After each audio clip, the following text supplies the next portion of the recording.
Hello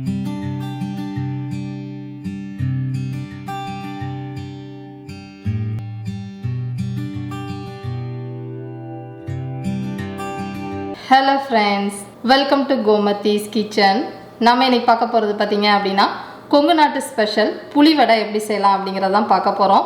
இதை வந்து சாயங்கால நேரத்தில் நல்லா சூடாக டீயோட இது நல்லா கிறிஸ்பியாக வச்சு சாப்பிட்டோம்னு வச்சுக்கோங்களேன், ரொம்ப சூப்பராக இருக்கும். செய்ய வேண்டிய சாமான்கள்லாம் ரொம்ப கம்மி தான். இப்போ எப்படி செய்யலாங்கிறத பார்க்கலாம். இப்போ இந்த புளி வடை செய்கிறதுக்கு மாவு வந்து ஊற வச்சு அரைக்கணும். அதுக்கு என்னென்ன சாமான்கள் எவ்வளவு எடுத்துக்கணும்னு பார்க்கலாம். இதுக்கு வந்து 1 கப் அளவுக்கு இட்லி அரிசி, அப்படி இல்லைன்னா புழுங்கல் அரிசி எடுத்துக்கோங்க. பச்சை அரிசி அந்த அளவுக்கு டேஸ்ட்டாக இருக்காது. கூடவே ஒரு அரை டேபிள் ஸ்பூன் அளவுக்கு துவரம் பருப்பு எடுத்துட்டு நல்லா 2 தடவை களைஞ்சி தண்ணியை ஊற்றிடுங்க. அதுக்கப்புறமா மினிமம் ஒரு 1.5 மணி நேரத்துலேருந்து 2 மணி நேரம் நல்லா ஊற வச்சுடுங்க. ஊற வச்சதுக்கப்புறமா என்னென்ன போட்டு அரைக்கலாங்கிறத பார்க்கலாம். இதுக்கு காரத்துக்கு ஏற்ற மாதிரி வரமிளகா நான் வந்து 3 வரமிளகா சேர்த்துருக்குறேன்.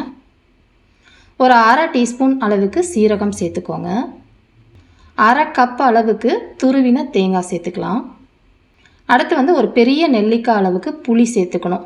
இந்த புளியில் பார்த்திங்கன்னா அந்த சக்கை மண்ணெல்லாம் இருக்கும். அதனால் நான் இப்படியே போட்டு அரைக்காமல் நம்ம சேனலில் ஏற்கனவே புளி பேஸ்ட்டு ஹோம்மேட் எப்படி பண்ணலாம் அப்படிங்கிறது போட்டிருந்தேன்.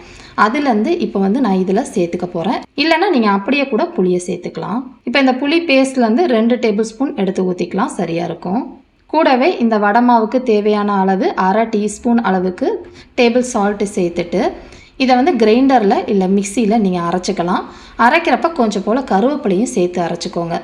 மாவு பார்த்திங்கன்னா ரொம்ப தண்ணியாக அடை மாவு மாதிரி இல்லாமல் நம்ம வந்து மசால் வடைக்கெல்லாம் அரைப்போம் இல்லையா, திக்காக கொஞ்சம் நரன்னு அரைச்சிக்கோங்க. ரொம்ப வழுவழுன்னு அரைச்சிட வேண்டாம், அப்போ உங்களுக்கு வந்து கிறிஸ்பியாக கிடைக்காது. இப்போ எடுத்து வச்ச மாவு எந்த கன்சிஸ்டன்சிலேருந்து இருக்குங்கிறது இப்போ பார்த்தாலே உங்களுக்கு தெரிஞ்சிருக்கும்.